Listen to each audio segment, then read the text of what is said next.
Colleen, I'm trying to count everyone. Nick is going to miss today Okay, at a conference, and then Roberto is going to join an hour late.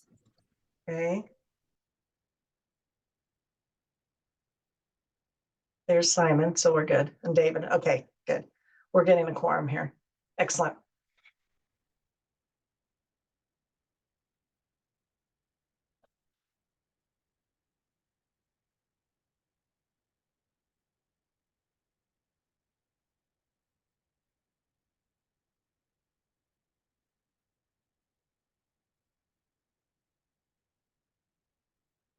All right, are we ready to go?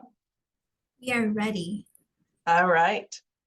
Well, good afternoon, everyone. It is Wednesday, February 21st at looks like 12:32. And welcome. I am going to call the meeting to order.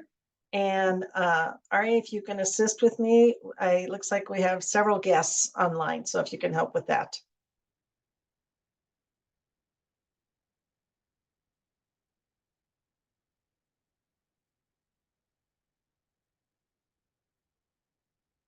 Okay, great. I have Mike Lefevre, Christina, Rachel. And I believe those are all the guests.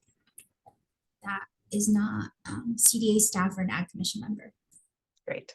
Welcome to all of our guests. And we'll start off with having the opportunity to take a look at the meeting agenda. Hopefully you all have done that. And I do need an approval of today's meeting agenda. This is Catherine. I move that we approve the meeting agenda for today. Thank you, Catherine. Is there a second? I'll second. This is Dave, and I'll second. Oops, sorry, Dave. I will take Harrison's second. Thank you. Are there any questions? If not, we'll vote. All those in favor of approving today's meeting agenda, please say aye or thumbs up on your screen. Aye. Aye. Aye. Opposed? Same sign? Right, meeting agenda has been approved. Ari did send out the January meeting minutes.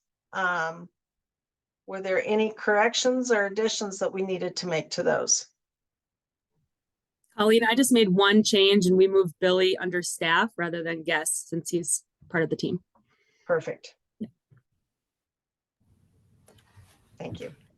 Were there any other corrections or changes? If not, I will accept a motion to accept January's meeting minutes, please. This is Catherine. I move that we accept the meeting minutes for January's meeting. Thank you, Catherine. Do I have a second? This is Jeff McCullough. I'll second. Thank you, Jeff. It's been moved and seconded. Any discussion? Now we will vote. All those in favor of approving January's meeting minutes, please say aye or thumbs up on your screen. Aye. Aye. Opposed, same sign. All right, thank you. The January meeting minutes have been approved. This time we have the opportunity for open public comment for non-agenda items, and the comments are limited to 3 minutes per individual.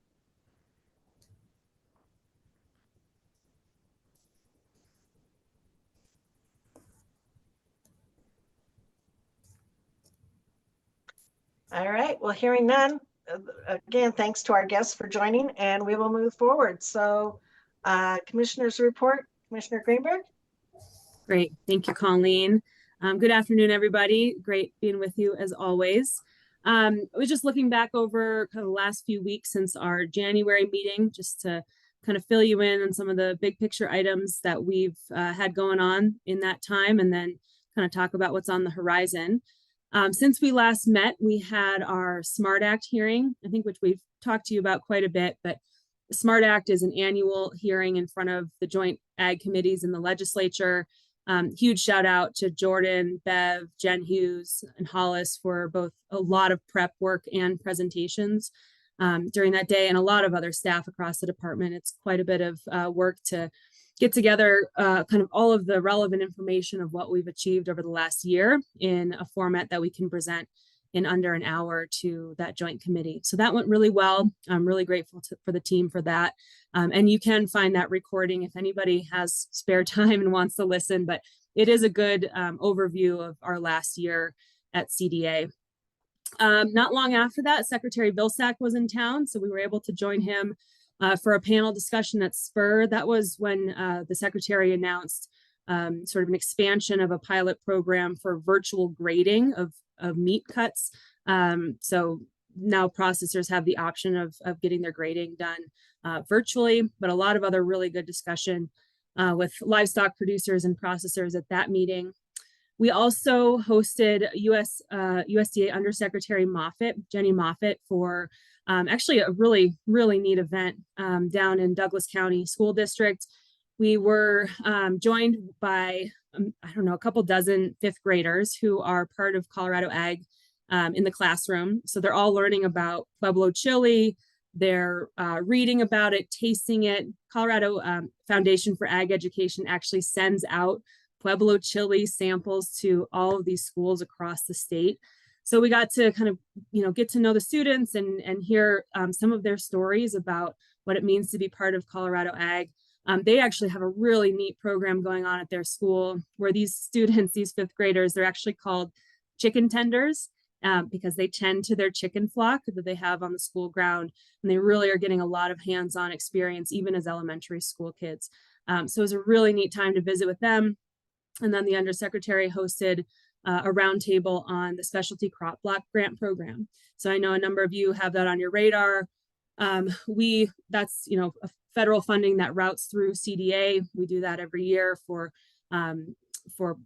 businesses, farmers, ranchers, researchers in the state to be able to access those dollars. And USDA is really trying to understand how to put that to best use, especially with the recent announcement of additional funding into specialty crop block. So always love having our DC visitors, keeping Colorado on the map. And it also helps us track kind of what are the new developments coming out of USDA, which are constant these days. So we're doing our best to keep on top of them. And just a huge shout out to Ariana, Bethany, Olga, and Amanda, who helped pull that event together rather quickly. Lots of other things going on, of course. We are in the middle of legislative session, and Jordan will have a much more in-depth update for you, assuming he's not getting pulled into a hearing during this meeting. But lots moving there. I also want to remind you all, Secretary Vilsack appointed me to the USDA Advisory Committee on Urban Agriculture and Innovative Production.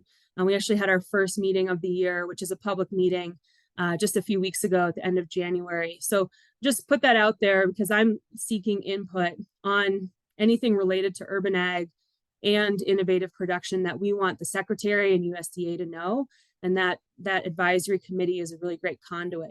So please know you can reach out to me and I really welcome input I can bring to that committee. So that's something else that's happened recently. Those meetings are quarterly, but we do have monthly check-ins kind of behind the scenes with that advisory committee. Let's see, we've had a lot of board meetings. It's still conference season. One of the conferences I wanted to highlight was Colorado Water Congress. This took place just a couple weeks ago and was probably the biggest water congress yet to date. I think about 700 people in the water community who were there. I had the privilege of moderating a panel really focused on kind of innovation and optimism in agriculture. I think there was a lot of feedback that, folks are hearing a lot about the challenges that ag is facing, kind of where it's an uphill battle. We really wanted to tell the story of what's working. And so we brought together farmers from the San Luis Valley and from Berthoud, who are both actually part of the Colorado grain chain. So really had a focus on bringing grain back into crop rotations. We had Greg Felt, who's the commissioner, county commissioner in Chaffee County, but also the chair of the Colorado Water Conservation Board. Brandon Francis, who's researcher with New Mexico State University out of Farmington, but also does a lot of work at the Old Fort Farm Incubator and Farmer in Training program through Fort Lewis College, and working a lot with Indigenous students and young farmers down there. And then we had the owner of Dryland Distillers, so really talking about the connection between the marketplace and small businesses and Colorado producers. So that was a really great panel. I think the event overall was fantastic. Robert Cicada, I think who's on here, just gave an amazing presentation toward the end of the conference about his story and his role now with CDA. So a lot of representation, and that's a really good event to have on the radar. And then lastly, since we last met, this is actually just last week, as I have been mentioning to you all, we have been getting ready for our first ever tribal consultations, and we held those last week down in Southwest Colorado. This was 2 days back to back. So day one, last Wednesday, our CDA delegation went out to Toyac to meet with the Ute Mountain Ute tribe, as well as Simon and the Farm and Ranch team and members of the Water and Natural Resource Committee out there. And I want Colleen and Simon to offer their input and staff as well. It was a really remarkable visit. We got, of course, a tour of Farm and Ranch from Simon. Simon, thank you to you and Michael and Eric, as always, for taking the time to show us around. So we got to visit the offices, the bow and arrow mill. We went out to see our micro hydro project that we're working with Simon and the Farm and Ranch on to help bring renewable into the system and the irrigation system there. And then we had about a 3-hour meeting that was facilitated by the Colorado Commission of Indian Affairs, which is led by Catherine Redhorse, their executive director. And that conversation was really focused around 3 questions that I had for the tribe. Same questions for both tribes, really. One, how is our partnership going? We work quite a bit with Ute Mountain Ute tribe, and especially Farm and Ranch. Want to make sure that we're working well together and have good lines of communication in our partnership. The second question I had was around creating a position for a tribal liaison within the Colorado Department of Ag. What could that look like that would benefit the tribes? How would they like to be a part of that discussion? There was a lot of positive response around that. And then third, we were talking a lot about grant programs. We have so many new grant programs, technical assistance, all sorts of things we're growing and building at the department. How can we do so in a way that benefits the tribes and they make sure that they know what resources are available through the state? So our conversation really oriented around those 3 questions, but branched off in a lot of really interesting ways. So the next day we went out to Ignacio, down south of Durango, southeast onto the reservation, and met with actually 6 of the 7 members of the tribal council for Southern Ute tribe. So it was really, really neat. Welcome. We again spent about 3 hours in conversation, facilitated by CCIA, the Commission of Indian Affairs again. And both of these meetings ended with tangible next steps and to-do items. So I want to pause there and hand it over to Colleen and Simon for any reflections, but I just today wanted to give it a really broad overview. My intention is in March, and our March meeting, that we'll have had our debrief with CCIA, and we can come back to you with our actual sort of tangible next steps so you can see what we've committed to with both tribes. But with that, Colleen, I'll hand it back over to you for any reflection. Yes, thanks, Kate. It was a pleasure to travel and again witness the professional presentations of our Commissioner Greenberg, Dr. Maggie Baldwin, Les Owens, Amanda Laban, Bethany Howe, and Antonio. Sorry. It was an amazing experience.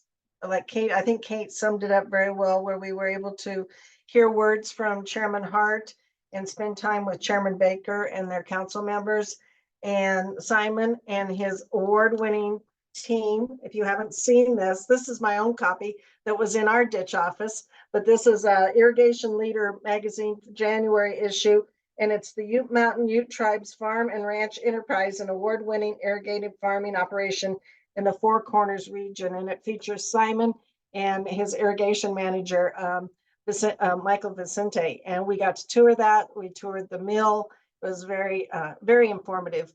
I felt it was just a whole learning experience for me. As I told them, coming from the northeastern part of the state, and here I am in the southwest, it was quite a difference of environment, but we all have the same issues. Water is key to them as it is to us. We all have prairie dogs that have those issues. And I think there was just a lot of good conversation and leading up to some possible discussions about some other things that can transpire as far as having a liaison, and came up with some really good action items. I saw a lot of heritage, beliefs, values, and desires, and their desires for advancing technology and production. And I look forward to see where these discussion items go with both tribes. But it was a very much honor to travel with everybody and as a member of the commission. So Simon, I'm going to let you speak a little bit to it as well. Okay. I want to just say thank you, Kate, for bringing down your team and everybody involved in coming down to Toyoak. We did have a budget hearing in Ignacio that Friday, and you were here on that Wednesday, and then you met with in Ignacio with their leadership. And Chairman Hart had mentioned to me on Friday that how did it go, and he was very interested in how it went. I told him it went well, and that line of communication has been opened, and I know it's going to continue. And he did want the rest of the council that was there on Friday to express, their gratitude for coming down and coming into Toyoak and touring Farm and Ranch and spending time with the Water Resource Committee and all the individuals that came down with you. So I would imagine that line of communication will continue to stay open, not only with Farm and Ranch, but with the tribe in general, with both tribes. So he did want me to tell you thank you for coming down, and he was able to just address the meeting briefly, but he did want to bring it back up Friday to the remainder of the council and legal team that was there on what was taking place that Wednesday that they had to be in Ignacio for their budget hearing. Okay, and thank you again. Great. Thank you, Simon. And thank you, Colleen, for joining us on the entire trip. So we'll have more for you all in March. But before I wrap up on consultations, I just want to give a huge shout out to Ariana, who carried the water on pulling this all together. We were not easy cats to herd, but she did a fantastic job. So Ari, thank you so much.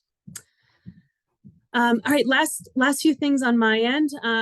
Just looking forward to the weeks ahead. Of course, we've got Colorado Ag Forum next week and FFA Hall of Fame. On that note, every year CDA gets a couple tables for the Hall of Fame banquet, which I have the privilege of emceeing with the FFA officers. If any of you would like a seat, we do have limited seats available, but we want to make sure that you get the first dibs at them. So please reach out to Ari if you would like a seat. It's next Thursday evening on Leap Day, the 29th, and we'll be filling those seats first come, first serve. So be sure to reach out. And then we've got coming up, Robert Sakata and I are going to be on a bit of a road tour together. Hopefully not the last, I don't think it will be, but we've got the Arkansas River Basin Water Forum coming up in La Junta in a couple of weeks. The Agri Summit event coming up in just a couple days after that, early March down in Chaffee County. And then I think next week as well, actually, is CFVGA, Colorado Fruit and Vegetable Growers Association. So keeping all that on the radar and just continuing to show up around the state. Last two updates, Regional Assistant Commissioner position closed. We had dozens and dozens of applicants. So Jordan and our HR team are kind of leading us through the next steps and how to move through the review process. But just so you know, that's where we are. So I'll keep you updated as we move through that review, interview and hiring process for the RACs.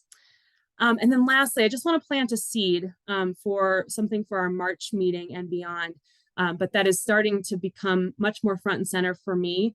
And I'm going to be recruiting you all. 2026 is the 150th anniversary celebration of statehood in Colorado and the 250th of United States of America. So it's going to be a big year celebrating our history and our future. And it's only 2 years, not even 2 years away till we hit 2026. So we're starting to work on how can we elevate and celebrate Colorado agriculture in that year. There's going to be a lot moving around this. We've already got some irons in the fire on that front, and I'm really excited about some of these ideas, but I want to make sure that I'm leaning on you for how we're going to really knock it out of the park celebrating ag a couple of years from now. So my plan is in March, I'll come back to you all with a little bit more detail on what that looks like, but I just wanted to plant the seed just to kind of get you thinking that our minds are starting to wrap around how do we elevate the work that we're doing, the future for Colorado Ag, and then telling our history in that year. So that's it for me, Colleen. Unless there's any questions, I'll hand it back to you. Thank you, Kate. Any questions for Kate? 2026, that sounds very exciting. Jordan, I see you behind the wonderful walls there of the Capitol. Thank you, Colleen, and hi, everybody. Good afternoon. Yes, I'm down here at the Capitol again.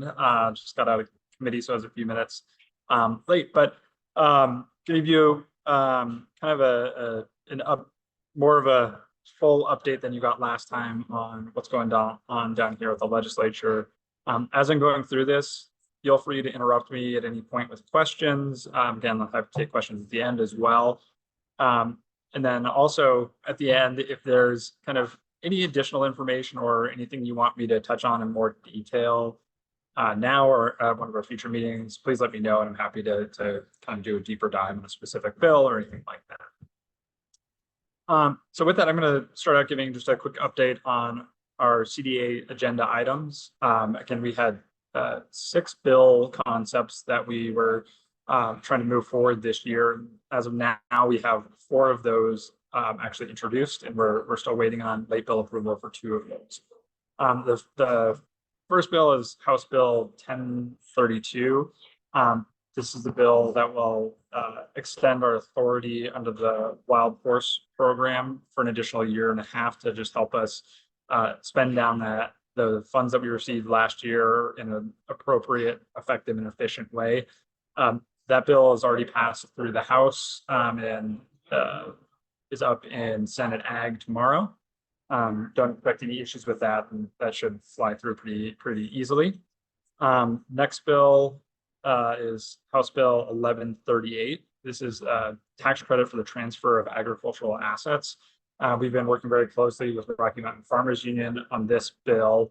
Again, it would provide a tax credit to the person transferring or selling or leasing an agricultural asset, so land, water, equipment, to a new and beginning farmer and rancher or a socially disadvantaged farmer or rancher as defined by the USDA.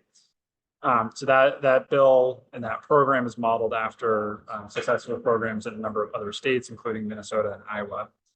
That again had its first hearing last week and passed out of House Ag Committee unanimously. It is waiting its committee hearing in I believe Finance next.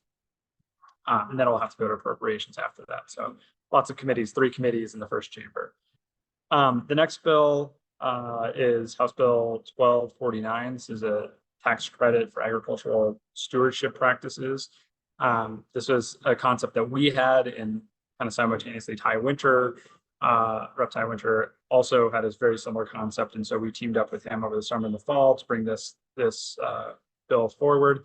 It would provide a tax credit for farmers and ranchers that implement qualified stewardship practices on their properties. It'd be a per acre payment with a maximum and minimum dollar amount on that payment. This program would have a yearly cap of $10 million that we can give out in credits. And there would also be a component where within the Division of Conservation Services Division, we would have staff that would actually go out and verify that the practices have been implemented to qualify those credits.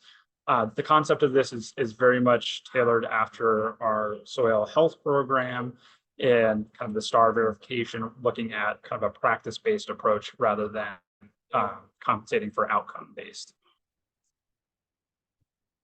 The next bill is also a tax credit bill. It's House Bill 1271. This is one we're working with Representative McCormick on, and it would provide a state income tax credit for veterinary professionals that are so vet techs and veterinarians that are working in underserved areas of the state, largely rural areas. So they would get an annual income tax credit or living and working in those areas. And then there's another component of the bill that would provide a tax credit for somebody selling their rural practice to a new veterinarian. And the idea behind that is to really help, again, incentivize that transition from kind of the older generation veterinarians to the new generation. It's one of the things we've heard about is a lot of barriers, financial barriers in bringing on a new veterinarian to then, train up and start transferring the care, and then the older veterinarian, being able to retire and have some financial benefit from that relationship as well. So we're working on that one. Still waiting on the first committee for that bill. The other two bills that we are working on as CDA agenda bills that haven't been introduced yet are the gender neutral terms. So referring to the commissioner and state veterinarian with their proper titles. Again, still waiting for late bill approval on that one. And then the other one we're waiting for late bill approval on is a bill to statutorily create the Division of Animal Welfare. We prefer to do that in statute, even though we have administrative authority to create divisions like we've done for the Conservation Services Division, the Labs Division. That bill, we also are going to look to, again, create a new equine, public-facing equine facilities registration program, as well as a grant program to organizations that are supporting equine welfare, in particular with supporting individuals that have financial challenges providing feed or shelter or water or veterinary care to their equines, because that's a big issue that we've been seeing through the Bureau of Animal Protection program. So those are the agenda items that we are working on and are moving forward. Also, coming up next week is our budget figure setting. This is when the Joint Budget Committee votes on whether or not to include all of our budget requests into the long bill, which is the budget bill each year. So next Tuesday is a kind of big day for us in terms of the budget. If budget items aren't included and they don't vote to include them next week, we have one more chance at it. It's called comebacks. And so we can essentially go back to the committee and ask them to reconsider. After that time, the bill is drafted and it's introduced like a regular bill and starts moving through the process. After that figure setting is done and the long bill is written and it moves into the legislative process, it's much more difficult to get changes to the budget. And so usually the outcome of the figure setting process for us is kind of the outcome of what we'll see in our budget for the next year. So at our next meeting, I should have kind of a better update for all of you on the status of all of our budget requests forward. Next, I want to give an update on some bills that CDA and the administration has taken a formal position on and that we've been working. And then next, I'll move into some other bills that we are just monitoring through the process. So the first bill I wanted to touch base on is Senate Bill 43. This is a bill that would authorize direct-to-consumer sales of raw milk. This is an interim committee bill, and there was lots of conversations around this bill. We are in a support position for this bill, and it would create, again, a new kind of regulatory program under CDA that would allow, again, direct-to-consumer sales for raw milk. Right now, raw milk can only be done on kind of that herd share model. So in the state right now, you can buy a share of a cow and receive your share of the milk from that cow. And that's the only way you can do it. This bill would, again, allow kind of that more traditional direct-to-consumer sales approach. That bill did pass Senate Ag Committee and is now waiting in appropriations because it does have that. Doesn't know. Yes, Catherine. Is that going to change the herd share program at all? Well, how will they interact, or will they? Yeah, good question. So the intent of the bill and our understanding and CDPHE's understanding is that it does not change the herd share model. And so essentially you have two choices.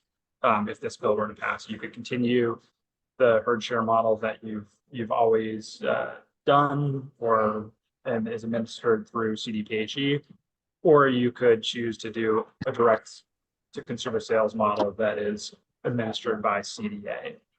So both those options would remain going forward. Thanks.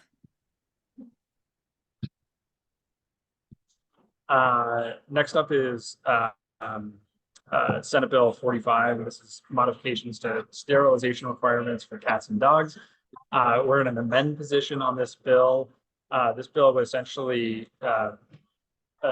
modify PACFA statutes and remove a spay and neuter exemption that can be used to protect the health of an animal. The proponents of the bill have a lot of concerns about kind of blanket exemptions that have been used with the animals imported into the state, and then a lot of it cats and dogs going out without being spayed or neutered and contributing to overpopulation challenges that we're facing. We're working on that bill to try to have kind of a narrow path to allow exemptions for the health of an animal in certain situations, rather than just completely removing that exemption.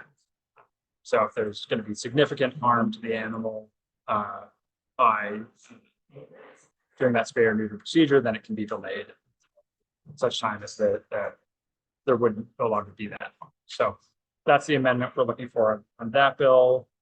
That bill's awaiting its first hearing in the House, and that will be up in House Agriculture. Next up is Senate Bill 55. This is excuse me, agricultural and rural behavioral health care bill that is being pushed by Rocky Mountain Farmers Union. We are in support of this bill and testified in support in committee. This bill would create a rural behavioral health liaison program within the Behavioral Health Administration, as well as create a committee within the Department of Agriculture with behavioral health practitioners, BHA, and others to identify best practices in this space, as well as create an ongoing rural mental and behavioral health grant program within the CDA. This bill is very much in alignment with our rural mental health budget request and the rural mental health grants that we've given out over the past couple of years. So when we actually spoke to the JVC about our budget request this year, one of the things we told them is we were looking for kind of a long-term plan of how CDA would operate in this space and kind of contribute to those larger conversations.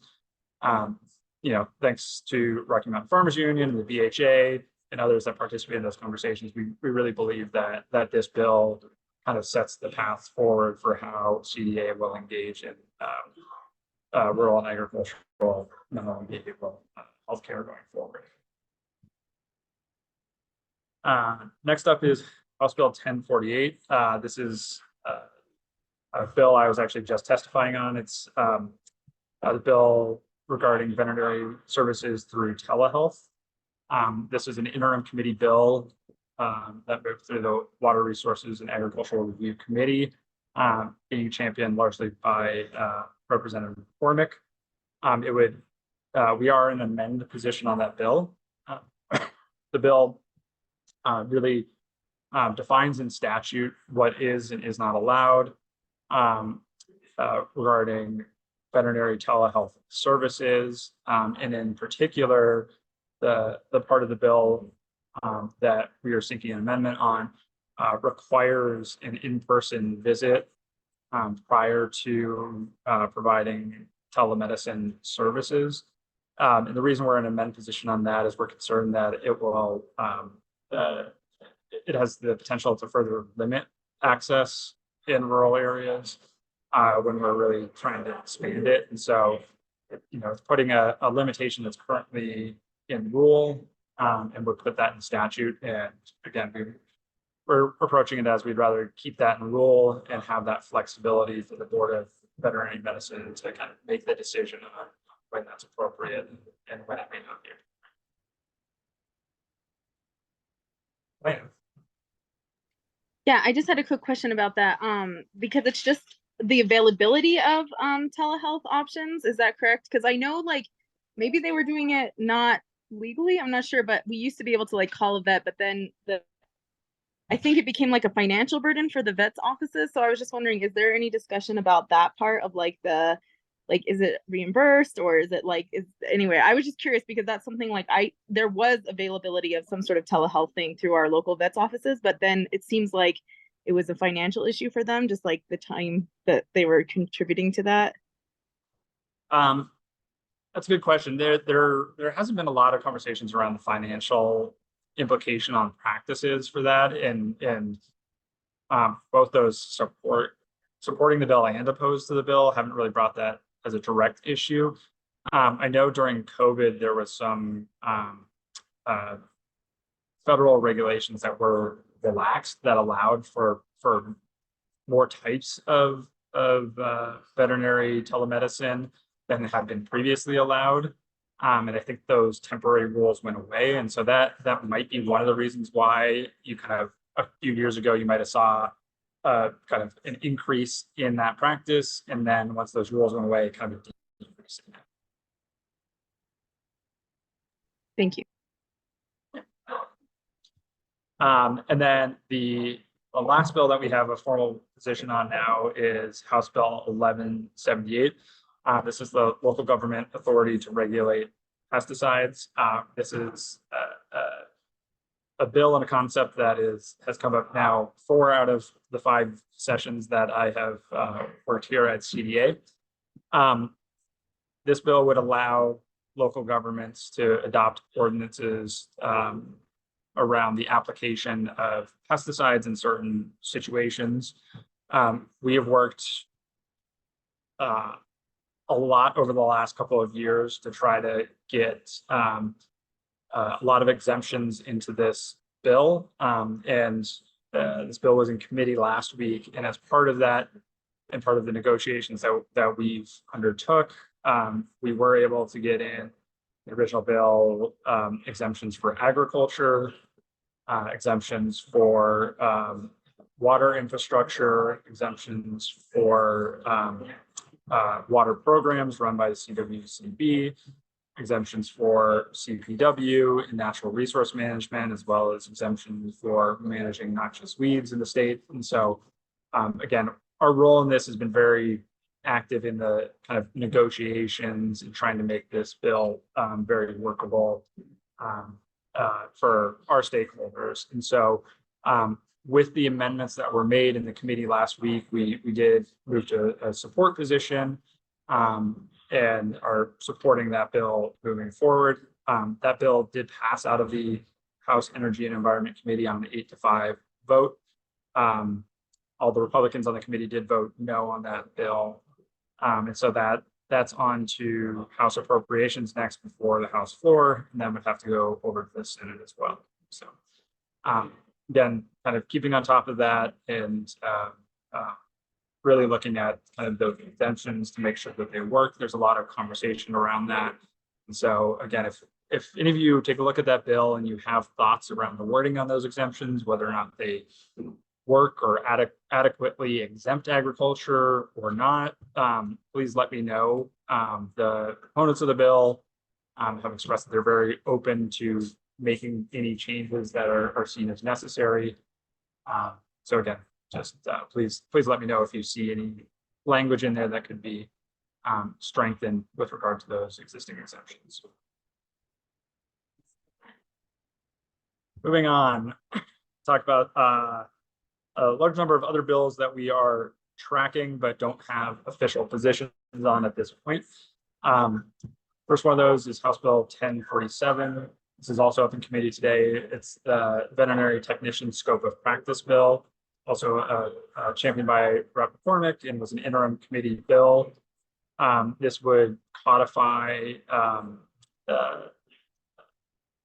vet tech specialist statute and really define what their scope of practice is.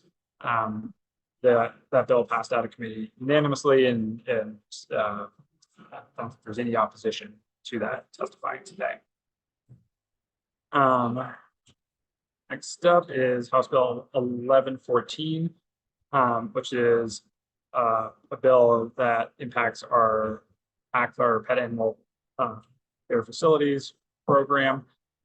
This bill would require animal shelters to essentially notify other shelters that they have an animal prior to euthanizing a specific animal. And so this bill is being run essentially by the no-kill proponents, wanting to put light on kind of the number of euthanasias in the state, but then also kind of, again, giving that opportunity for another shelter to come in and claim an animal before it's euthanized by the shelter where it's currently being held. That bill is awaiting its first committee in House Ag. We're just keeping an eye on that bill for now. Let's see. Moving on to Senate bills, we got a lot more Senate bills than House bills we're tracking right now. Senate Bill 26. We talked about this last time, but it's the bill regarding Ag Commission, CPW, and CWCB's public engagement requirements. So that there's no real status updates on that. It did pass out of the Senate Ag Committee about a month ago, but because there is a cost to it, it's sitting and waiting in the Appropriations Committee. Senate Bill 31 is another one we're keeping track of. This is the local authority to enforce violations of the Noxious Weed Act. It seems to be a little bit polarizing depending on which part of the state you're in. There's a lot of support from county commissioners on the western slope and some opposition from county commissioners on the eastern plains. So that one we are just continuing to monitor. That did pass out of the Senate and is now introduced in the House and is waiting its first committee hearing in the House. Next up is Senate Bill 57. This is a bill by Senator Sullivan that would titled Agricultural Workforce and Suicide Prevention. This is a bill that would create a suicide prevention awareness campaign run by the Department of Agriculture, as well as require us to contract with a suicide hotline. So in addition to kind of the 988 national hotline, and in talking with Senator Sullivan, there's a specific group that offers a hotline to a number of different states that was his intent for us to contract with as part of this bill. However, that entity that he wants us to contract with actually already provides those services in Colorado as part of a USDA grant that they got. So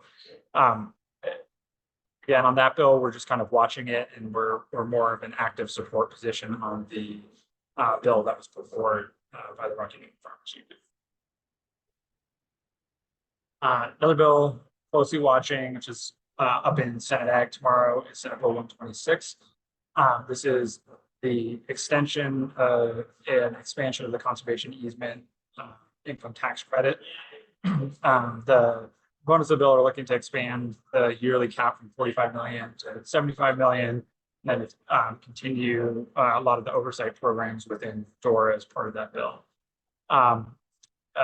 There's some ongoing conversations with governor's office and other stakeholders about potential amendments to that bill going forward. So again, we're closely watching that bill and kind of the negotiations around potential amendments to it.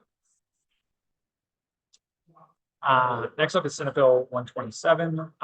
This is a WOTUS state regulation bill that was introduced by Senator Kirkmeyer. This is one where it's awaiting its first hearing in Senate Ag, but likely isn't going to go anywhere because the CDPHE and the governor's office and Speaker Glusky are working on a different WOTUS Gap Waters bill and are doing a lot of stakeholdering right now. And so very much anticipate that that bill will be moving forward, and the Kirkmeyer bill, Senate Bill 127, likely won't move forward out of its first committee. Regarding the yet to be introduced bill by the speaker, again, they've had a lot of stakeholder meetings. They had an ag specific stakeholder meeting last week. Robert, our team has attended all 6 stakeholder meetings last week with various agencies and various stakeholders as well. So again, we're keeping a close eye on that. I think it was wasn't able to attend Ag Council at noon today, but it was a topic of conversation there as well. I think the big key for everybody to be aware of is that in all the conversations the state is looking at and expecting to keep the Trump era ag exemptions into a state program, and that was one of the asks from the ag community kind of all along throughout this process, starting a couple of years ago, and so that has been in all of the various iterations of bill concepts that we've seen, and very much anticipate that will be in the final version of the bill that is introduced. Just 2 more bills I want to touch on, and then hopefully keep you on time here. Next one is Senate Bill 137. This is planting of uncertified potatoes. This has ended up being, I really want to use potato pun, the hot potato of this session. So CPAC had originally reached out to Senator Simpson regarding some issues folks were having regarding getting enough certified potato seed. And Senator Simpson agreed to pull kind of a bill title to help address some of the concerns that folks were bringing to him. They then reached out to Wandrad and our team, who provided technical feedback to their proposal on this one.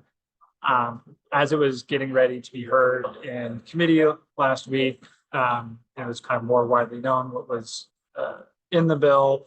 There was a lot of conversations that happened, and I wasn't there, but it's my understanding that last week CPAC took a vote on whether or not to support the bill, and it was something around the lines of a 52% were in favor of the bill and 48% were against it. And so they heard testimony last week, but laid the bill over so that there could be some more discussions with potato farmers in the Valley to see if there is language that could get to kind of more of a broad consensus with all the growers.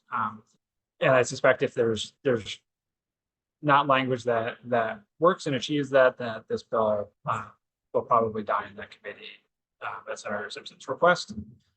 So again, don't have a formal position on that one, but just keeping a close eye on it, providing technical support to ensure that if anything's passed, that it is workable and fits within our programs at CDA.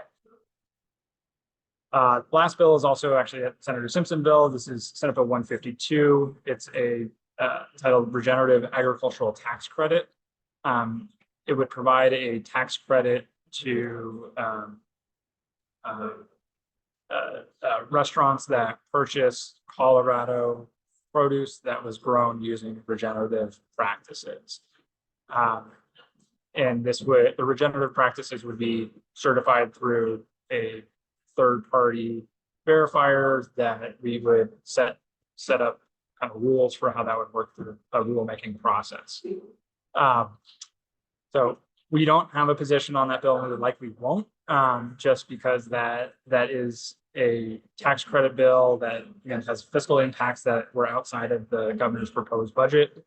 We already have 3 tax credits that we're trying to move forward as CDA agenda bills this year, and so again, just because it's outside of the governor's budget means that likely will just kind of sit on the sidelines and let the legislature make its own decision on this one.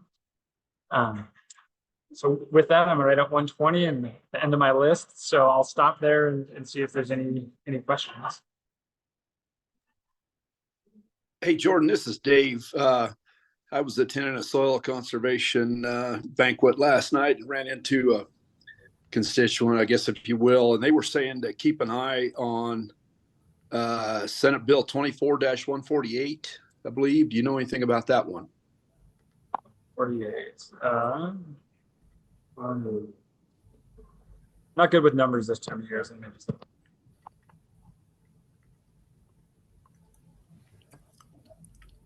All right. I don't know much about that. I'll look into that. So that's the precipitation, harvesting, stormwater detention. I'll take a look at that, and maybe Robert, I think you're on the call here. We can contact him, look at that, and get back to you. Okay, super. Yeah, we didn't have much time to talk there, so they just mentioned it in passing. So just wanted to bring it up. Yeah, perfect. That one wasn't on my radar, so I'll have to take a look at it.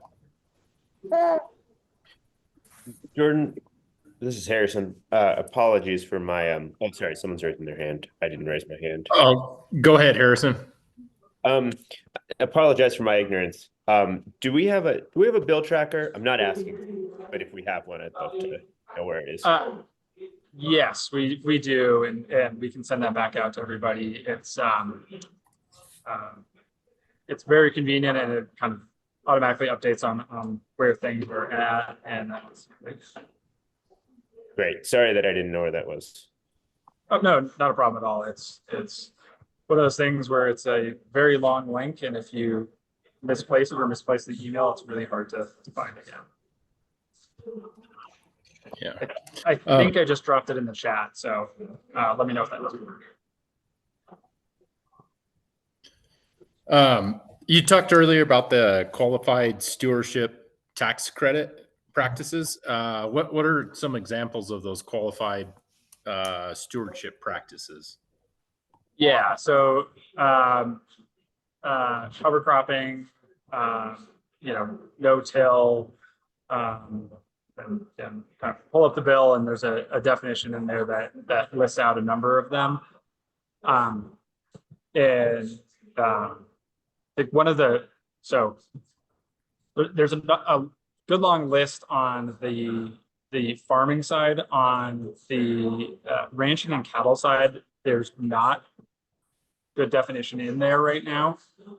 We've had some conversations with Farm Bureau about what that definition might look like to encompass more practices. We initially were trying to get some more rulemaking authority to define what practices could qualify under this. And we do have some of that in the bill. However, the bill sponsors really wanted a longer hard list in there, and pull it up here. Actually read now to you.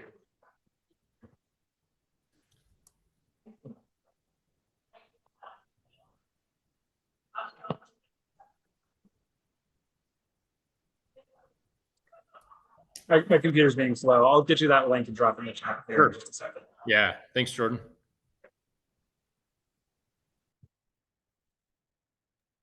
Robert, you had a question? Yeah, to follow up with Jeff's question about 148. So I've been participating in Colorado Water Congress, and they've had particular attention on that. And so it's really limited scope. They're going to be rewriting the bill a little bit because it's strictly for previously authorized projects associated with rainwater harvesting. So the state engineer is really involved and really watching it, but we'll continue to watch it pretty closely. And I just dropped the chat link in the chat for the ag stewardship.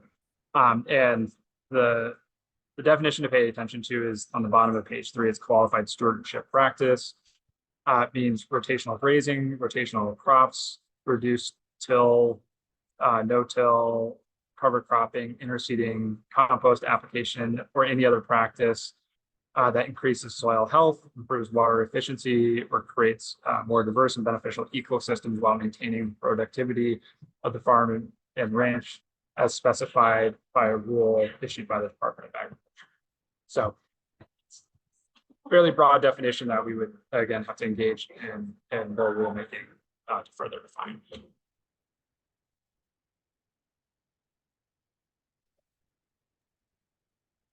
What other questions do we have for Jordan this afternoon? Looks like a lot of work, Jordan. Thank you so much. Joe Thank you. does have one question in the chat. Oh, I'm sorry. Would there be just one third party for certification who determines which groups would be qualified to certify?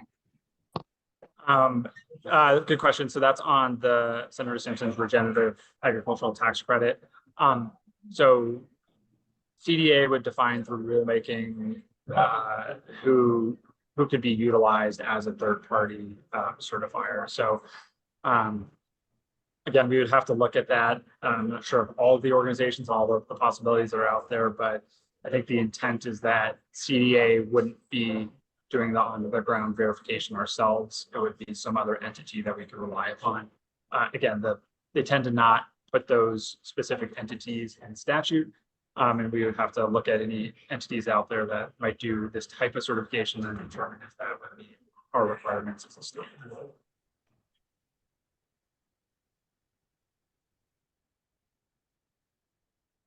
Great. Thank you, Jordan. Thanks for the work you're doing. Thanks, Hollis, everybody. we're going to move on to operations update, please. Yes, thanks, Colleen. I will go through my updates really quickly so we can have some time for discussion of priorities. From a personnel standpoint, we continue the hiring here in the department. Our climate smart marketing specialists, again, we're hiring 2 of those positions, one on the marketing side, one to really focus on assistance to the producers. Those positions have closed and we're currently in the interview phase to hire those 2 positions, as well as the 4 soil health program specialists as part of our climate smart marketing grant program.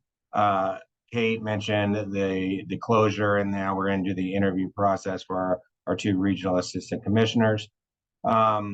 Also, would like to share that recently our OIT director of many years has moved to a different agency. This happens, they're part of the Office of Information Technology. They're not necessarily a CDA employee, and so they switch things up every now and then. And so with us now and with us here is Dr. Rita DeFranch. Rita is our interim OIT director. She has an ag background, passionate about ag. So she jumped at the chance to be able to kind of support our IT needs here on an interim basis as we look to a longer term solution for our IT director. We also, from a personnel standpoint right now, we're busy with our mid-year performance review. So every employee here at CDA is taking this time in the month of February to sit down with their supervisors and really talk about their performance, the performance over the first half of the performance plan. Just what are they doing well? How we can improve. So with recent inclusive leadership programs and some of the skills we've brought and taught our supervisors, particularly in engaging on one-on-ones and providing good feedback and constructive feedback, we're hoping that really this will be a meaningful and productive mid-year evaluation process. On the grant side, as Kate mentioned, specialty crop block grants are a priority here at CDA in our markets division.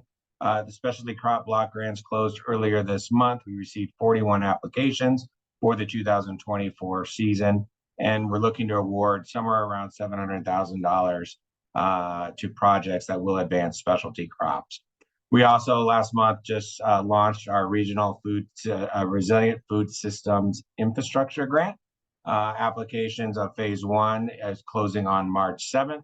Again, here we're going to be issuing around $4 million, focusing on that middle of the supply chain.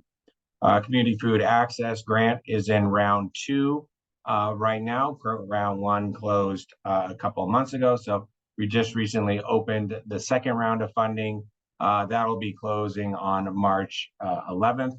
And as an update, as a reminder, small businesses, small family farms can receive up to $50,000 for equipment, storage, anything to help provide local healthy food to low income, low access communities throughout Colorado. Again, in here, we're looking for this second round, we're looking to issue about $4 million. Also through Community Food Access Program, we do have a consortium, which our members are local small family farms and small food retailers basically are coming together to provide help in various things such as delivery fees, pallet bake fees, helping coordinate supply chains. We just recently issued an RFP for that consortium, and we're going to be hiring, essentially looking for food hubs or delivery services that will be able to take on and support these new retailers by either reducing or eliminating those delivery fees or offer or expand new inventory of local foods. So we're expecting that we'll have a number of local food hubs apply. They can receive up to $310,000 through MB work, and the contracts would be good through the end of calendar 2026. And that RFP will be closed on April 3rd. Our Ag Workforce Development Program recently closed as well, and we received 89 applications, and we're currently going through the review process on those. A couple of highlights from the divisions on the work that they've done last month in our Inspection and Consumer Services division. Again, Aldo Parra continues to do his great efforts in outreach to ag workers and employers on through the Agricultural Worker Service Program. He met with 3 farms across Colorado in January and was able to discuss available assistance to labor services and information on available grants. In addition, he represented CDA in our exhibit in our booth at the National Western Stock Show. We received lots of the response for the producers that were in attendance. Aldo also facilitated a workshop at the Western Soil Health and Food Forum in Montrose, and he facilitated a workshop on the Latino farm experience here in Colorado at that forum. He also met with industry leaders as well at the Pro Green Expo in Denver and discussed the Agricultural Workforce Services Program. And then finally, Aldo does continue to attend those ag worker advisory committees at the Colorado Department of Labor and Employment to explore what those impacts were from Senate Bill 87 overtime regulations, as well as just overall labor conditions. So Aldo continues to do great work on the labor and worker services front. In our markets division, beyond just all of the grants that they seem to be working on, whether it's food access or ag workforce development, our international team recently traveled to Mexico for the Mexico Healthy Product Summit, and they brought in 3 companies, represented a 4th, there to really test out their products in the Mexican market to see how they will test. And so we've had great response from the companies that traveled us to Mexico, and it was a really good positive event all around. In addition, the United Kingdom and Colorado, we're still on track to be finalizing this spring, hopefully early summer, a memorandum of understanding. Currently, we're in the scoping phase where each side is agreeing to the content and decision items that will be inserted within that MOU. We are cautiously making good progress on the MOU front with the United Kingdom. In our animal health division, we continue to have productive meetings regarding the Wild Horse Working Group. They have moved those meetings to every other meeting is now virtual. They've also broken down into subcommittees, and they had the first Wild Horse Preserve and Sanctuary Subcommittee meeting held in late January. Unfortunately, we did have to respond to another outbreak of HiPath AI in Delta County on our broiler breeder facility. They had just completed their work there and are doing an action after debrief, but all went fairly according to plan considering the circumstances. The good news is that they are forming a strike team here of additional staff that will be trained to respond to these types and other types of outbreaks. So this is much needed relief to the current animal health staff that are out there. A lot of these outbreaks are long hours. They take a lot of time and put a lot of stress on our staff. So formulating this strike team, training up new staff here at the department will provide much more needed resources for future outbreaks. In addition, the staff did hold a HiPath AI workshop last month in partnering with the USDA, CSU, and our CDPHE partners in kind of lessons learned we've learned all the way up into this point on addressing HiPath AI. State Fair, some good news on the State Fair is that we received 2 awards. We replaced at the International Association of Fairs and Expos. We placed first in the out-of-the-box marketing and promotion for our $1.50 ticket for 150 days before the fair, as well as received first place in our program, event, and exhibits designated to educate consumer fair going public on the story of food categories for the Colorado Proud Farm Trail. The Colorado Proud Farm Trail is a really great educational exhibit. We've had over 6,000 people attend, go through that exhibit last year. And so it was really great that Colorado Proud Farm Trail received the first place award at that fair and expo conference.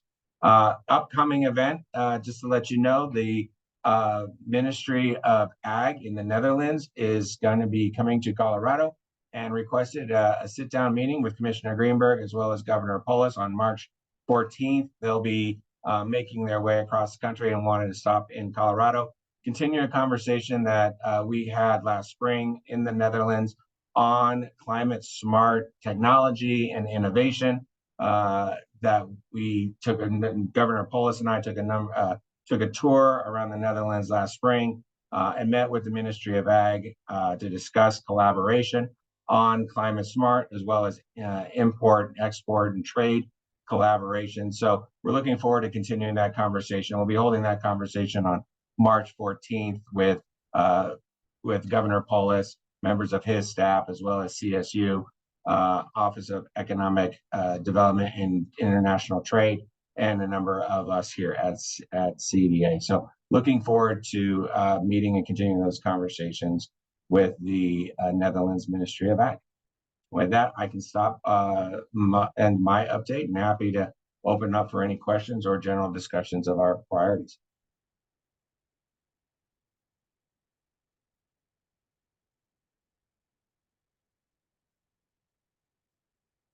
It looks like Harrison has his hand up.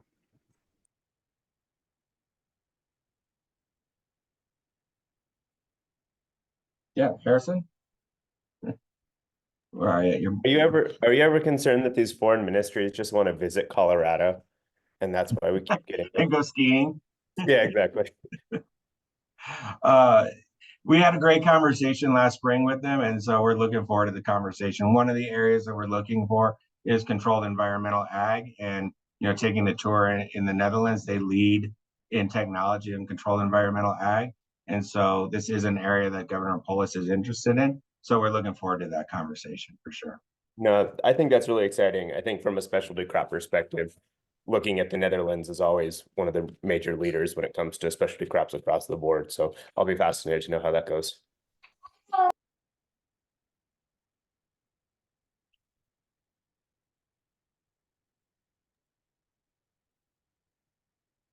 Great update, Hollis. Any other conversations amongst the commission members?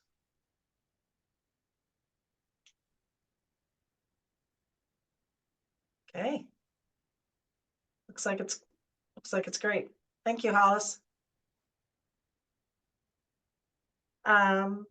Outreach opportunities with Bethany. Do you have a voice? I do. I am pretty much back. I'm like 99.1% back to sounding like a normal, decent human. So thanks for that. Yeah, so last week at the tribal consultation, I was able to be there. I sounded horrible. So hopefully people forgave me for representing CDA with little to no voice. But it was incredible. And I will echo what everyone said with just thank you so much, Simon, for your hospitality and for Michael's hospitality and taking us around. Really fascinating to get to see the innards of the operations. So that was great. And the conversations, I had a lot of notes and a lot of opportunities I think that we can follow up on, that I'm excited to start implementing some of the things that we talked about with our communications materials and how we interact with the tribes on outreach and communications to them. So lots of food for thought for future discussions that I look forward to. As far as just outreach, recognizing I don't have a huge amount of time on this agenda. We are moving into, spring and summer, which are really great travel opportunities times. So I am in the process of building our trip calendar and what that will look like.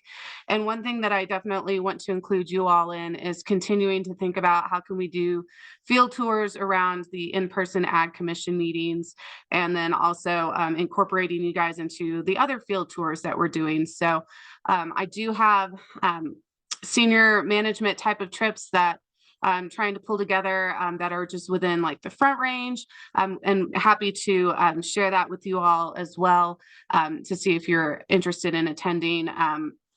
These are more internal trips, but then external trips, working with Commissioner Greenberg, and also trying to coordinate some of the travel that Robert Sakata and others are doing in other parts of the state. So as we are in your regions, be looking for an email or a phone call from me to kind of pick your brains on where would be best to tour and to visit with stakeholders and to hear from people in your communities. So with the upcoming Ag Commission meeting in the Denver area, I am looking at something that we can look at potentially indoors in case the weather doesn't cooperate. But we'll be sending out that information later once I get that more solidified. And then the May in-person one in Yuma, definitely want to follow up with you, David, on opportunities for us to not only get out in the field a little bit, but the MO that we kind of started with the Western Slope Public Forum, and having the opportunity for your community members to talk with our staff was incredibly invaluable for us to be part of. So would like to continue that now that hopefully, fingers crossed, travel gets to be a little less treacherous in the next several weeks. So if you haven't looked at the outreach calendar that I've included Ag Commission on for upcoming internal trips and opportunities for you to engage, please take a look at that. And then as always, reach out to me if you have any thoughts on where you think it would be great for anybody on our staff to go visit. I'm keeping a list and I am checking it a lot more than twice to make sure that we are hitting all of the areas of Colorado in the next several months. So would appreciate any and all support and thoughts and comments on that. So that's about it for me. Great. Thank you, Bethany. Any questions for her?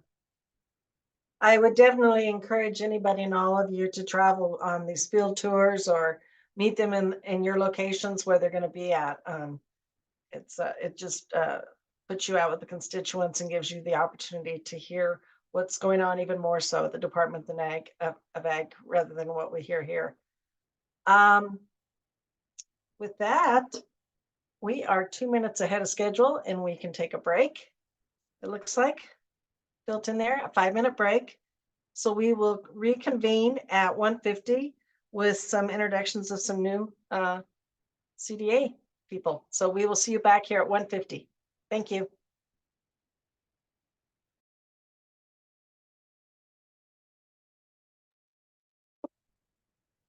Okay, it's 1:50. I think we'll go ahead and get started back up. Kate, I'm going to turn this over to you for some new introductions. Thanks, Colleen. So you see we have 2 new faces on the screen, Todd Ingley and Madison Murphy, 2 of our newest members of the senior team.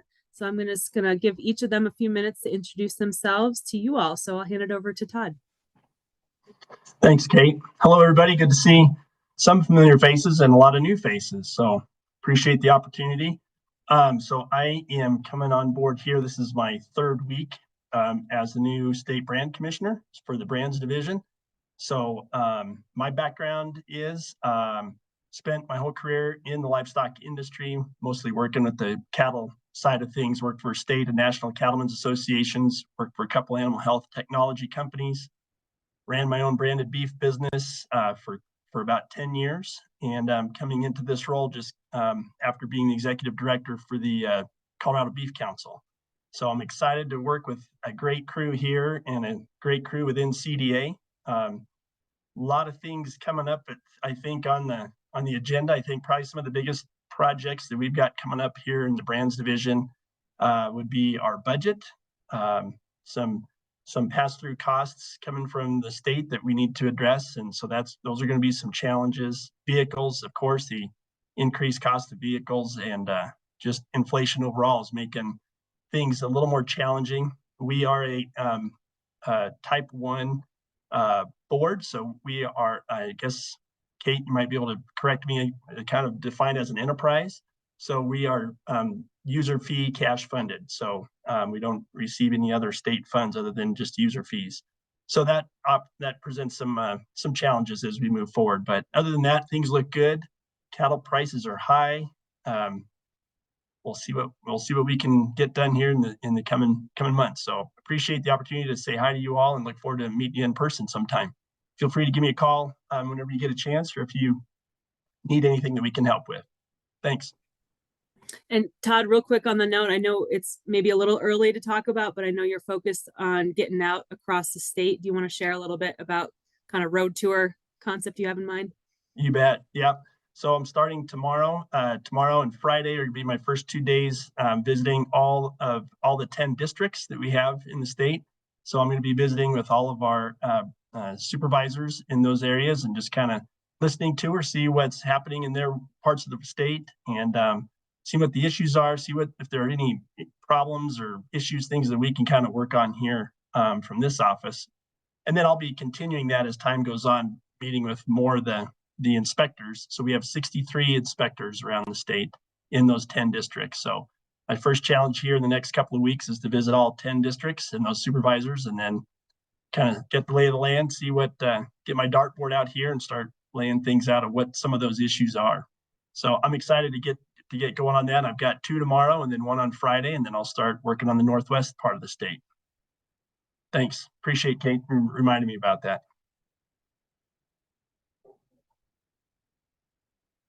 Hey, Todd, this is Dave Block. How are you doing for rent inspectors? Are you at capacity or are you shorthanded? We've had a couple that have been out just due to some health issues, but we've got those positions covered. So right now, I think we're at capacity. I think we're doing okay. We have a couple part-timers that are helping fill in, but other than that, I think we're in pretty good shape right now. That's great. Yeah. If you know of something though, like if you hear something up in your neck of the woods, things aren't getting covered right, or if there's some, things that we need to do, feel free to just give me a call. Some of my big expectations are going to be, continue to protect livestock owners, right? And working on theft cases and lost and stolen cases. Also, just customer service overall. I want to have that bar of customer service raised really high. That's what producers expect of us, and just helping enable commerce to keep flowing. So I'm fortunate to come into this role where things are running pretty smooth.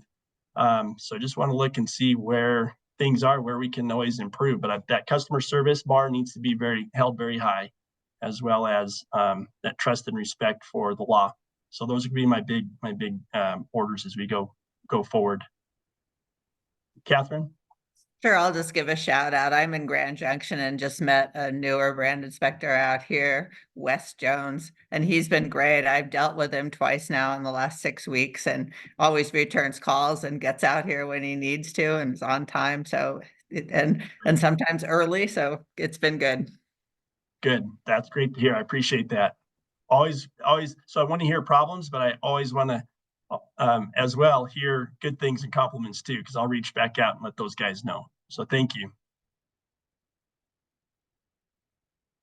Anybody else? All right, my phone is always open, so feel free to reach out. Thank you. Thanks so much for being on, Todd. As you can tell, very excited to have Todd joining the team, and he's just been hitting the ground running. So thank you so much. I am now pleased to introduce to you our new Chief Administrative Officer for the department. So as you know, this role, the CAO, is really responsible for so many inner workings of CDA, not just keeping us going day to day, but also some of our big picture items that we're working on within the department. So I will hand it over to Madison to introduce herself. Take it away, Madison. Thank you so much. Good afternoon, everyone. Thank you for the warm welcome I've received from so many of you already. My name is Madison Murphy, and a little bit about my background is I do not have an agricultural background. I do, however, come with federal and state and local experience. And so as someone who was born and raised in Crested Butte, Colorado, I'm very passionate about working for the state and especially the Western Slope. It's my home away from home and I miss it every day. But most recently, I came from the Department of Labor and Employment, where I was there for 7 years. And before that, higher ed. So I've bopped around to another number of agencies, and the welcome I've received from CDA has been incredibly gracious. And so just a big thank you to everyone who I've worked with. I'm really excited to get to dig in and understand boards and commissions and what that looks like, and helping support upcoming appointments that might be needed to make sure that we can keep thriving in our spaces. So are there any questions for me? And if not, that's great.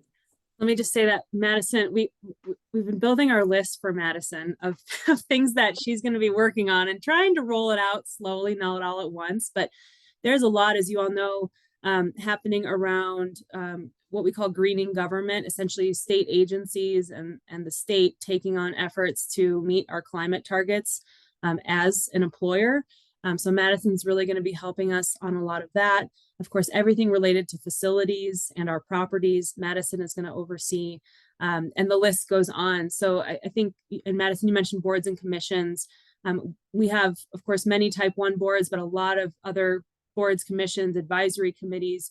We want to make sure we're providing a high level of service and support for each of those boards and commissions. And then also looking out on the horizon and getting ahead of the curve when it comes to confirmations, appointments, trainings, etc. So you will see Madison providing a lot of that support to you all and to other boards as well. So thanks for mentioning that, Madison. Yeah, thank you all.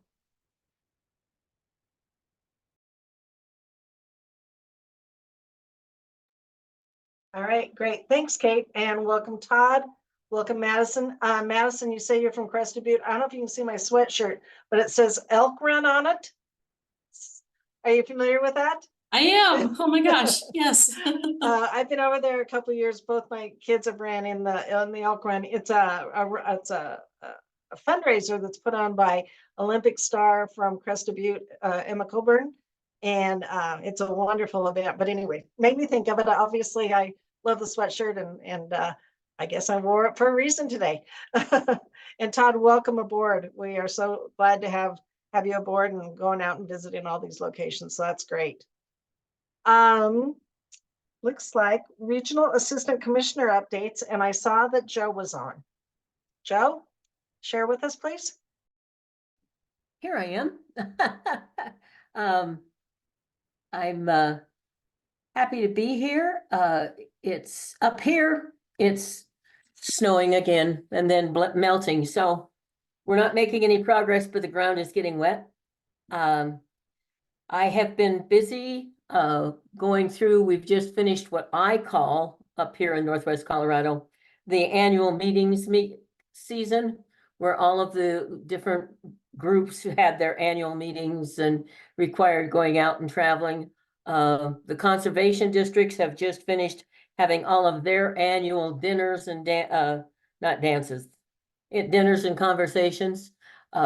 We're moving into conservation districts are looking at funding and managing, getting help managing their different grants that they've received to get their work started. I'm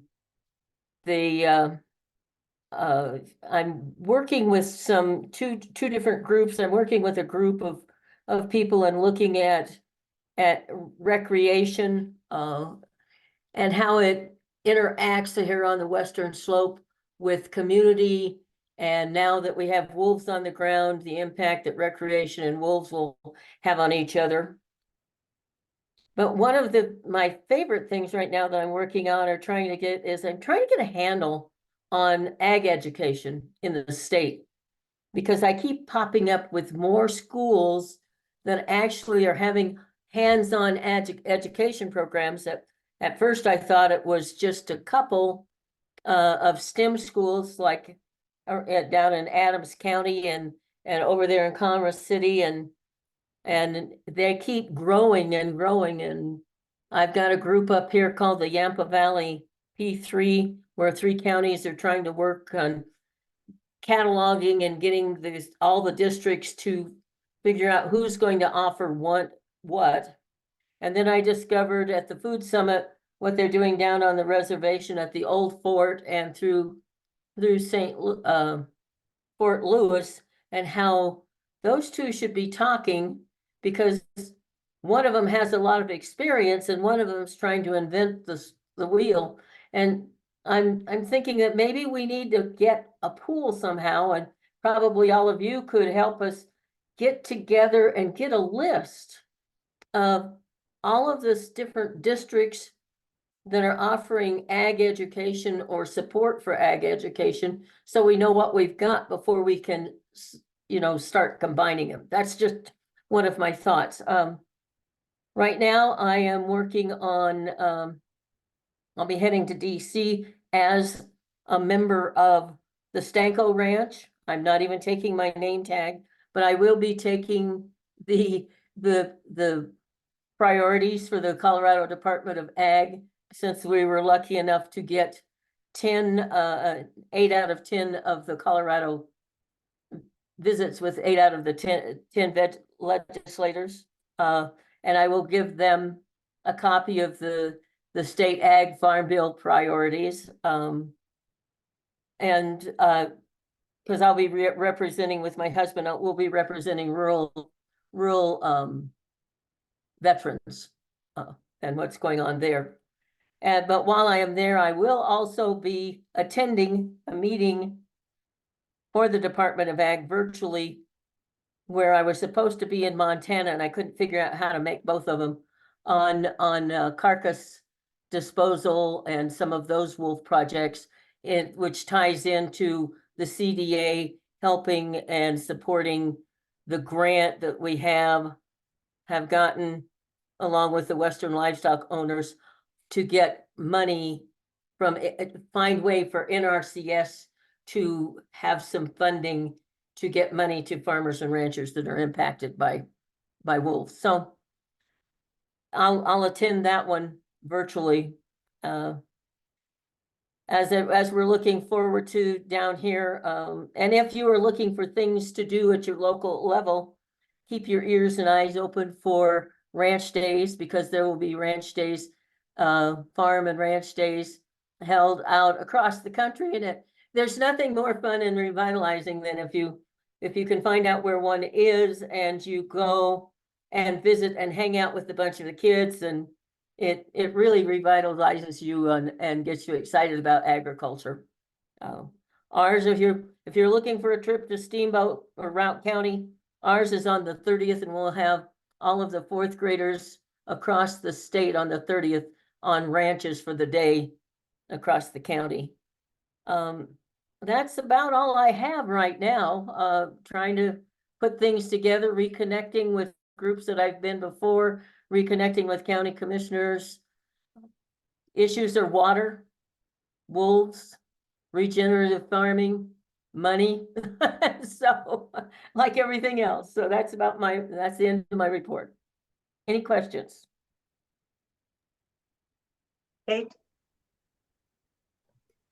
Thanks so much, Joe. As you can see, Joe can't figure out what to do with her time whatsoever. Obviously it's the opposite. Joe is everywhere, and just so appreciative of Joe and George. George has also been out doing some really interesting things, and I look forward to his updates when he's able to be on. But Joe, thank you so much. I just wanted to update, since you mentioned wolves.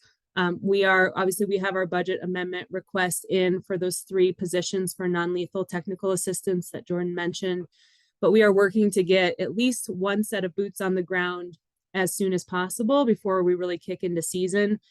The issue being, if we just wait for the budget cycle, we'll be well into the season.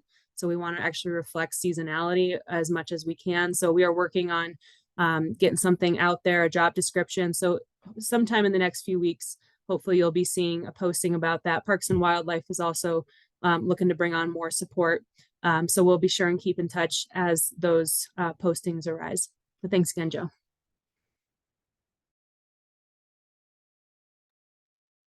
Thank you, Joe. Our next agenda item is the discussion about the March, May, and September Ag Commission meetings. And I'm gonna let Ari take the lead on that. Thanks, Colleen. Yes, so our original thinking for the March Ag Commission meeting was to align with the Colorado Ag Day and the Ag Council's programming. However, the Ag Council has shifted the day they slated for their ag activities. And CDA will keep its March Ag Commission meeting on March 20th, like originally scheduled, and we'll stay in the Denver area. So Jordan and I are planning some activities for you all, as well with Bethany. So we'll be in touch about that location, but March 20th will be in the downtown Denver area. With that, we had some ideas floating around. We'd like to confirm them. So May 8th was originally slated to be in the Hotchkiss area with Harrison hosting, and that is going to be shifting to, the proposal is for it to shift to Yuma with David hosting. And then the September 11th meeting from being to be determined with Simon or Catherine hosting to the Hotchkiss area instead, and Harrison hosting that one. So we wanted to open it up to discussion and just make sure that that these flows were okay with everyone.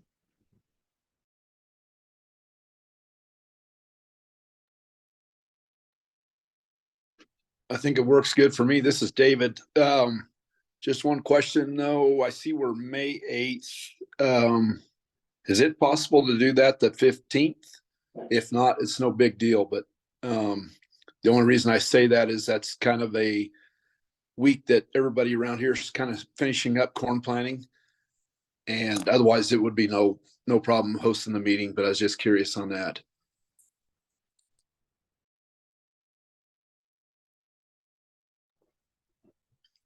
I think that's probably up to the group since we're far enough away from the date. I don't think there's anything prohibiting, limiting us from a notice standpoint. So Colleen, I think that would probably be up to the members if that was of interest to move. Okay. Any thoughts on the 18th? Any objection to that? Switching the from 15th? Excuse me, 15th, excuse me. Switching from the 8th to the 15th. No, that day would work actually better for me on the 5th. Okay. Fine for me. Catherine, you're muted. I can see your mouth moving, but you're muted.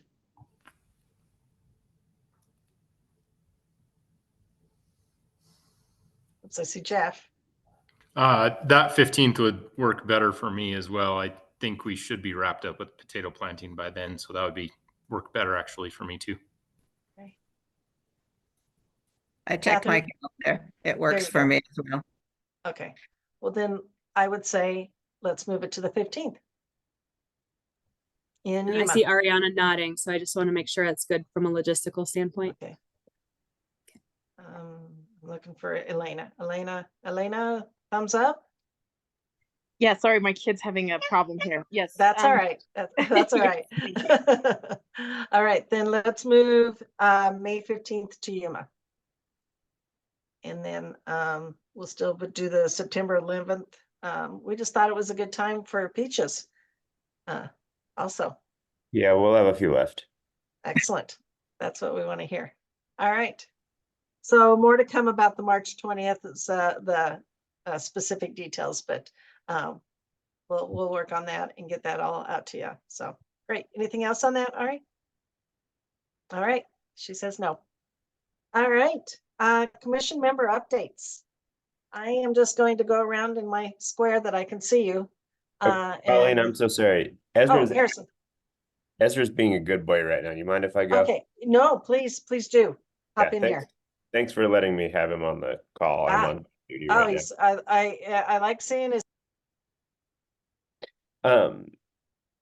Well, everybody, hi. Sorry I missed last meeting. I guess I'll start off by saying we had another great Western Colorado Horticulture Society conference in Vinco. This is the winemaker, vine grower, and orchardist annual conference of the year, hosted every year. I was the president in 2023, 2024, so was presiding over that meeting. So sorry I wasn't there, but it went really well.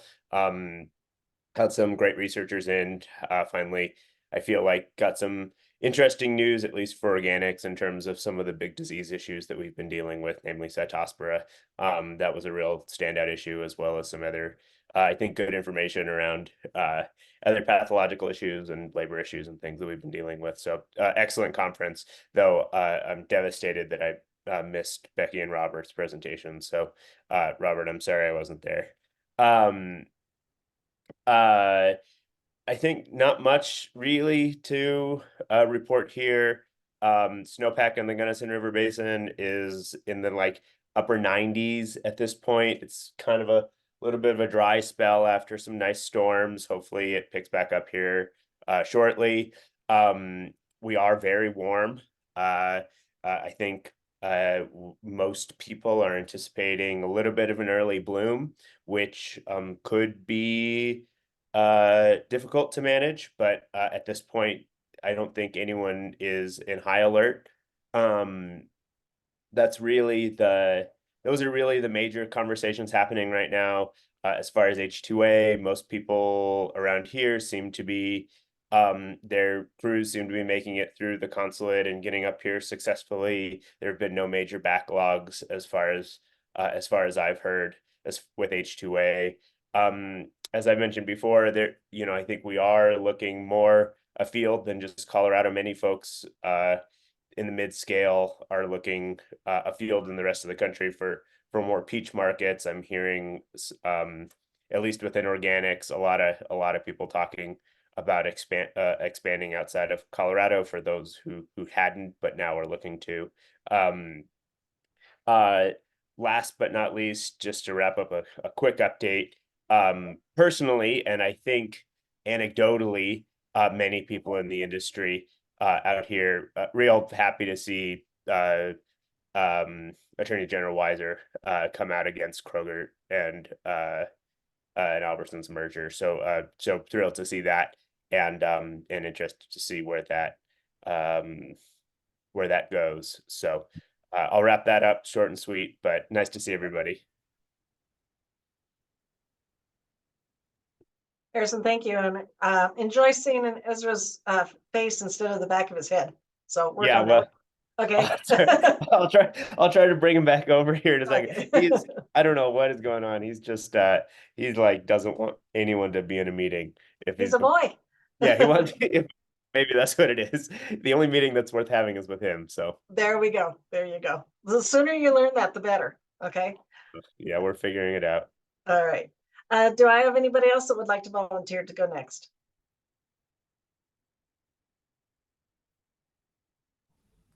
I'll volunteer and jump in here.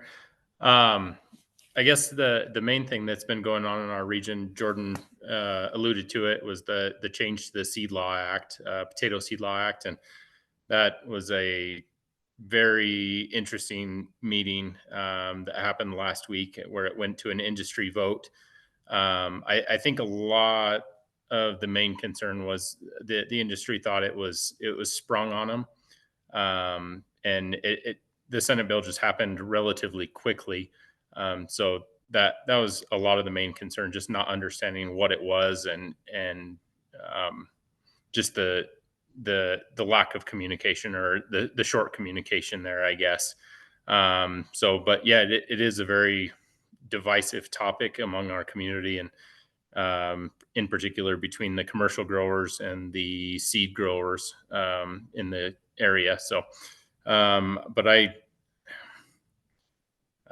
personally, I think it's a really good idea to manage our disease levels and to make everybody get on the same page as far as testing their crops, and that's a big portion of what the seed bill is about. So I'm excited to see where it goes, and hopefully we can get our industry rallied behind it a little bit more. Some other things, we had our agricultural conference here a few weeks ago, and it was a really good conference. Lots of good topics. We were fortunate enough to have Temple Grandin come and be the keynote speaker, and that was very interesting. And she's just a really, really neat lady. So some other things. Yeah, our snowpack is at about 88%. We got a big storm a couple of weeks ago that really helped us out, and just looking for hopefully more snow and to help out with our aquifer levels. I guess the other thing is our sub-district 1 plan of management has a trial date now, or a court date in water court. That's pretty exciting to see, and it's not as soon as I had hoped, but it's making progress anyway. So kind of on a personal note as well, my kids did a hunters education course this last weekend, and I was able to talk to a few Caro Parks and Wildlife guys that were teaching the course, and got to pick their brain about the wolf reintroduction and their perspective on it. And just very interesting. One of the guys I talked to came from Oregon, where they reintroduced wolves back in 90s, early 2000s, and just to see how that went and when he was working up there. Anyway, it was a very interesting conversation I had with him. But other than that, that's about it on my end. Thanks, Jeff. Next. Okay, I'll start here, Colleen. Thanks, Simon. On the cattle end, the calving has started hot and heavy. There's about 20 on the ground, so that'll continue here for the next at least 6 weeks.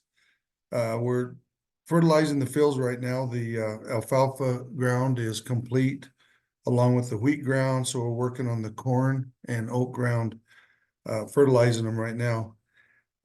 We've got everything in for the microhydros for number 4 and number 5 is on site. So we'll start putting everything together on those and have an April 15th startup date for those 2, and looking at the remainder 5 on block 3000 as we move forward. At Bow and Arrow brand, they're continuing their new and existing customers, and some of you got to see it firsthand how they're moving forward up there at the mill. Irrigation, they've done a lot of work up on the traveling water screens. That's complete on the screens. They're starting on their tire pressures and gearboxes and getting ready. Believe it or not, they'll start filling the canal in about 4 weeks, and then we'll start water here hopefully around the 1st of April. We've been putting in some Netafim filters through the NRCS program. We've got about 15 total on site. We've got 4 of them complete. 2 we're working on right now, and we have to have the majority of them done by the end of the year. What it does is it helps us with filtering the water. It replaces the small screen that's in the delivery box and allows this Netafim filter to be easier to clean, and hopefully will help the irrigators not have to unplug as many nozzles. It's kind of a 50-50 deal, but I think in the long run, it'll help on the irrigation department. So we're working on those Netafim filters. We're working on Reach 3 Canal on some sediment removal and some cattail removal on the canal in certain areas that do not have water in them right now. And there is a leak on the canal in Siphon 11 that we're working with the Dolores Water Conservancy to find where the leak is, if it's a band that slipped or something. So hopefully here in the next few weeks, that'll be repaired and ready for water. We'll start next week on fill prep, harrowing the alfalfa and then running a large roller, and start prepping to start getting some corn fields ready, and the oat fields that we'll be planting. We're planning on going back in with about 1,100 acres of oats. It did well for us last year, and we're able to go into a crop right after the oat is harvested, and it's a lot less. We don't have to go back in and redisc or do any ground prep, and it allows us to go back into the ground. So we're going to try to keep that rotation of oats in the spring, and we will not be doing any spring planting of alfalfa this year. It'll probably be in the fall, but we are going to hopefully take part in the SCPP program that we've put in for. We'll know here in the next few months how that pans out. So we'll leave some water in the reservoir through this year and then put some of the fields back into production in the fall. And that's about it. Thank you, Simon. Next. I'll go. It's Catherine. Thanks.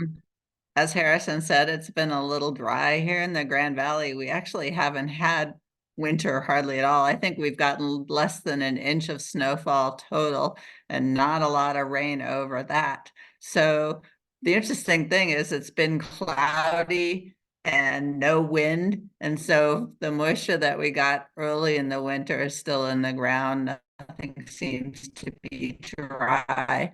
But it's sort of freaky to see the grass growing. I've already pulled my cows off my fields because the grass was starting, and the last thing you want to happen is them to eat it as it starts growing because it sets it back. So that was a little unexpected. Again, as Simon said, the water out here comes on the 1st of April. So everyone's starting to think about field prep. And you can get in the fields because they are dry enough to get equipment out and increase and do whatever else you need to do. My calves start calving in a month. There have been some calves, but I did notice that people have moved their calving period back. You don't see very many January calves anymore. Most people are at least the end of February, if not March. So that's good.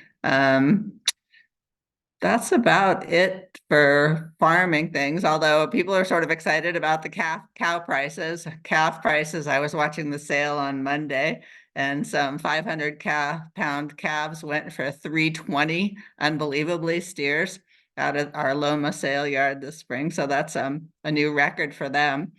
So that was exciting. It's good to see the feed costs have come down a little bit. I think that'll make some of our smaller feeders out here happy and more profitable.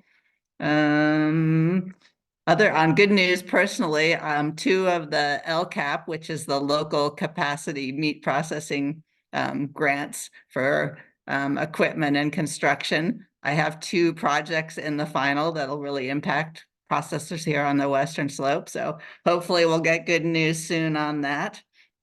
The 2 MPPE, which are bigger grants that we applied for, one on the Western Slope and one on the Eastern Slope, are both still in the running as well. So hopefully some of that money will be coming to Colorado, and the total dollars that could come from those 4 grants, I think, is about $12 million.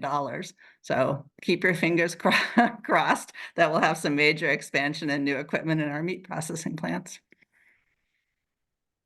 Catherine, do you know when you'll find out whether you're awarded? Well, they keep pushing the date back. I got a notice on the local meat processing expansion grants that we're in the finals, and they said we'd hear something further in 2 weeks, but that was 3 weeks ago. So they've just been slower than they expected to be all the way around. But again, I think those ones we should hear relatively soon. I think the MPPE, the bigger grants, are going to be a while. I would expect maybe June, July before we hear whether those are awarded or not. Great. Thank you, Catherine. David? Hello, everybody. It's going fast and furious this spring. The weather's been excellent out here. Actually, even had some nice rain here a few weeks ago. And it's been warm enough, believe it or not, that some of the wheat that didn't come up last fall, that didn't get enough rain, is actually sprouting. So that's good news. So I think that also means it should have vernalized. So hopefully there's a chance of it going ahead and possibly making a crop if we can continue to get some spring rains here. Excellent temperatures for calving is going on right now. And actually it's been so warm, we're even starting to see some rodent activity out in the fields, which is, we usually don't see that till mid-March or so. So it's been nice and warm. Everybody's excited for these cattle prices, as Catherine said, and the rebound of the prices coming back here in the last month. And it does seem like every time you watch a sale, there's a chance that there's going to be another record for the week or the month. Everything's going very well right now on on the cash side, especially the feeder cattle side, and the fat cattle prices have come back somewhat too. And they needed to, I guess. We had that little slip there after the one inventory report came out, but they've seemed to rebound and come back. So it's been excellent feeding weather for the most part. So the cattle coming out of the lots have been gaining well. Let's see here. Also, it was great up at the National Western this year. Temps were, for the most part, very for that. There were a couple of cold days, but it sounded tended down a little. But other than that, it's did quite well as well. It's also good to see their continued fundraising going well, and their continued building and the concept of the innovation in communicating with not only the U.S. but the world for the next 100 years is kind of their goal there. Let's see here. A lot of compost spreading is being done as well. And as I mentioned before, partsability is still concerning out here, especially getting into the timeliness of the growing season coming up now. We're still having trouble getting some parts. Let's see, on a couple side notes, out here in our House District 63, as we all know, there's many candidates running. So I hope we can, hope everybody can get out and learn from these individuals and see why they're running. And it's going to be an interesting race in that House District 63. Going over to green energy, if you will, we've had some contacts out here with some companies coming in and possibly wanting to put in transmission lines and things like that. But it's been interesting to hear that, which is a major concern, they need substation capacity to be allowed to take advantage of bringing in, if they, can bring in wind power or solar panels someday. So it sounds like that may be a whole nother, if you will, can of worms, because it's not really their deal to have those substations, but it'd be up to the power companies locally probably. But if they're not sure that the extra power is going to be needed, they're not going to increase the capacity of their substations either. So some of these transmission line companies and wind towers, if you will, or possibly solar, are starting to look elsewhere in Colorado, possibly where there's other substations. So that's, as far as an economic boost or anything to, the local rural area out here, that is a concern. It sounds like FFA week's going on too. Our local FFA kids had a pancake breakfast with the community. It's always nice to catch up with community members you might not see for several months or whatever. It's very good, and looking forward to seeing them, the FFA and the Blue at the Ag Forum Hall of Fame banquet next week. There's going to be some great honorees next week eligible for that Hall of Fame banquet. I think that pretty well catches my deal. I do have a question at the end if we will be allowed. So. Absolutely. Remind me to come back to you, David. Yeah, Elena? thank you. I can never find that mute button when I need it. Yeah, Jeff kind of touched on this, but I think we did the conference, the Southern Colorado Rocky Mountain Agricultural Conference. I thought it was great. Temple Grandin, I got a kick out of her, and also just really appreciate her perspective on having how different minds work and that importance in inclusivity and stuff. So I thought she did a great job, and I learned a lot from her. So yeah, just I don't know, it's windy and cold and maybe it'll snow, but I don't know. It doesn't look like it. It looks like the storm's gonna blow over, but that'd be nice.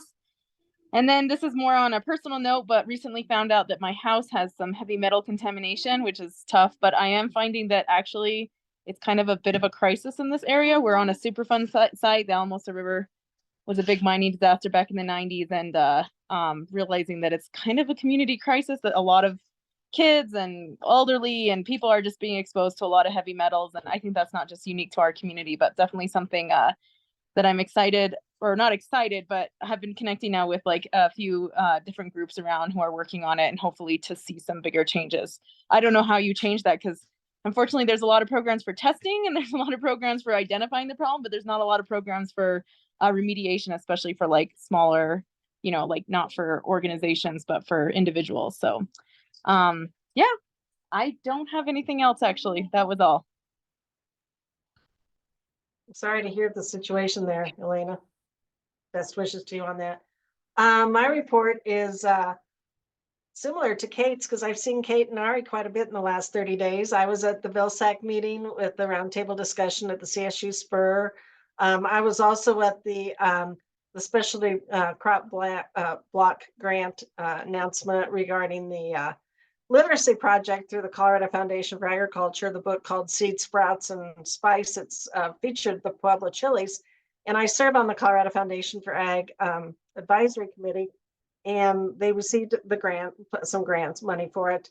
And they are looking for sponsors because the demand for the book and the chilies and everything has exceeded the budget. So here's a little side note. If any of you have $52 and you'd like to sponsor a class, you can go on and sponsor a class and help eliminate the lack of budget for that. But that was a really good thing to see.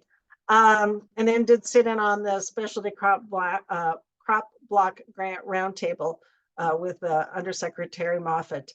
I've also been out trying to encourage people to apply for the regional assistant commissioner position, and so with that many applications, I think we're going to have some interesting candidates come forth, and I look forward to see what y'all put together. Some things that are going on around here is Colorado Big T water auctions. And on the 14th of February, 90 shares were sold, and they averaged about 52,000 a share. Now, one really cool thing about with that specific auction is that family donated one share to the Colorado Foundation for, not Colorado Foundation, the Colorado FFA farm that's over here in the Berthoud area. So they now own a share of Colorado Big T water, which is a really nice investment. Robert's shaking his head, he knows. Yeah. And then another auction that's coming up is on the 28th, and there's 96 units available there. So, you know, some of these are estate type things happening. So it's really interesting to see how that's all transpiring and what the Big T water is going for. Let's see what else. Personal note, we are filling out applications for renting of water. It's water. Came home from Durango, and Ken had an arm's length list of things for me to do in the office. So, you know, filling out those applications. We are getting, for the first time in this man's life, a sprinkler pivot. And we're learning a lot about the electricity involved with that, and the pond, and then the fact that CDOT forgot to tell the owner, us, that they are going to widen Highway 66, which will go into our field where we are putting that center pivot.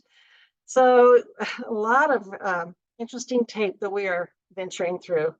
I did want to also say that I learned a lot about the Wild Horse Project writing with Wes Owens, who had just been in a meeting with that in Steamboat. So I really, again, brightened my horizons on what's going on at the Department of Ag. On a funnier note, David mentioned rain. We got a little bit of rain too. And we lived in our house here for 25 years when we built it. And I haven't been very diligent about cleaning the gutters. And I did get them clean. And in the middle of the night, Ken goes, "What's that noise?" And I said, "Well, that's rain in a clean gutter." So it kind of tells you how it sounded around here. We first didn't recognize rain, and then we didn't know what it sounded like running down a clean gutter. I do look forward to seeing people at the Ag Forum. That's about it for me. So I'm going to turn it back to David, because I know he said he had a question. Yes, thank you for that. I should have asked this a lot earlier there, but getting back with Madison, our Chief Administration Officer, just curious, we talked a little there, but you know, if it is a new position and things, what can we do as an Ag Commission to you know, help utilize this position, and just trying to grasp my thoughts around the new position, if you will. So I should have asked that earlier. Yeah, David, this is Kate. Great question. I think as Madison kind of gets her feet under her, we'll figure more kind of the answer out to that question more as we go forward. Ari will still be obviously point of contact for you all and support for the commission. I think Madison will be additional support. I do think Madison is hoping to join us at our March meeting in person. So that'll be a great time to have this conversation with her in real time. And she'll have a little bit more time under her belt at CDA, I think, to know that answer. But Madison, that role, Chief Administrative Officer, I mean, she's going to be really integral to, you know, working alongside Hollis in implementing a lot of our internal work, helping with all of the administrative duties, rulemaking, for example. Hollis and Melissa Guthrie have been taking the reins on that. Madison's going to be a big player in our rulemaking process. So I think a lot of the organization, a lot of the structure, a lot of the administrative efficiencies we're working to build, you're going to see coming through Madison. And on that last note, it is one of my goals. I mean, it's not a new goal, but we're really leaning hard into operational efficiencies. And this is where Hollis and Melissa and Madison are really going to be taking the reins. Ari's been big on this too, making sure that we are running smoothly in-house, and then that plays out in having excellent customer service and getting you all and our customers and stakeholders what you need in a timely way. So Madison's also going to be a big part of that. But I think it'll be an ongoing conversation, David. Appreciate the question. Thank you. Excellent. Harrison? I should have asked this when Jordan was presenting, but maybe he's still listening in. A big something that's come up a lot in a lot of email threads recently, and with the number of people that buy from us, is the shortfall in the healthy school meals funding. The potential elimination of the local food procurement funds. I'm not well enough versed to know the ins and outs, but certainly don't like the sound of the fact that we're losing the local food procurement funds. But could you speak to that? Ezzy would like you to speak to it too, please. I would be happy to speak to it for both of your sake. So I don't know a lot of the details on those conversations right now. I do just know that generally the amount of funds coming in to support that are lower than were anticipated. And so there's a lot of conversations going on right now around how to manage that and what parts of the program to cut or cut back on. So I'm happy to find out a little bit more details on that. Again, I just heard a brief kind of overview of that yesterday. And it is my understanding that the JBC is going to be kind of taking up that matter and talking with various stakeholders as well as the administration on kind of what we can do to support that, you know, potentially backfill funding, but that plays into the larger budget conversation, which is always a challenge, because if we're taking funding to backfill, you know, in that program, that just means that it's going to have to come from somewhere else and another program. And so I think that's the conversations right now that are going on, is just trying to balance those priorities and see how I can support it as best we can. So I'll look into it, and if I can get more information, I'll get back to you. Yeah, I'd appreciate knowing, one, if we can get involved, and two, like as individuals, not as the commission, and two, what the road forward is, if to getting that, to making sure that funding secured, if it does seem like there's a road forward. Yeah, absolutely. And you know, and unfortunately with the budget process, it's a little bit trickier to get involved with. The best way to get involved is to reach out to the joint budget committee members, which may or may not represent your area. And they are incredibly busy, but you know, ultimately they're likely to be the ones that make the decision on this. So I would encourage you to, you know, if you wanted to, kind of on an individual basis, talk to the JBC members or talk to other, you know, organizations that you may be involved with, and make sure that that's on their radar as well, if they have, you know, lobbying power down at the Capitol. And then again, I'll touch base with our other state agencies and see where we're at on that. Thanks. Great, thank you. Anything else for the good of the order?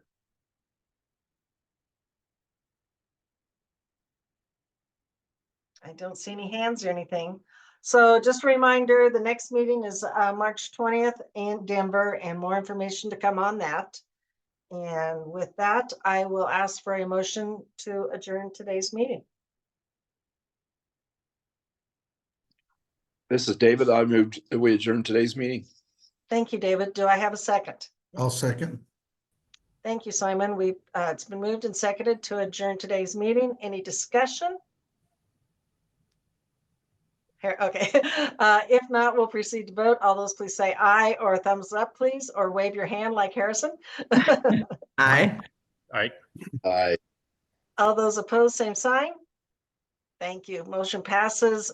Meeting adjourned. We will see you hopefully next week at the Ag Forum. If not, we'll see you March 20th. Bye-bye all. Thanks, Thank you, everyone. everyone. Thank you.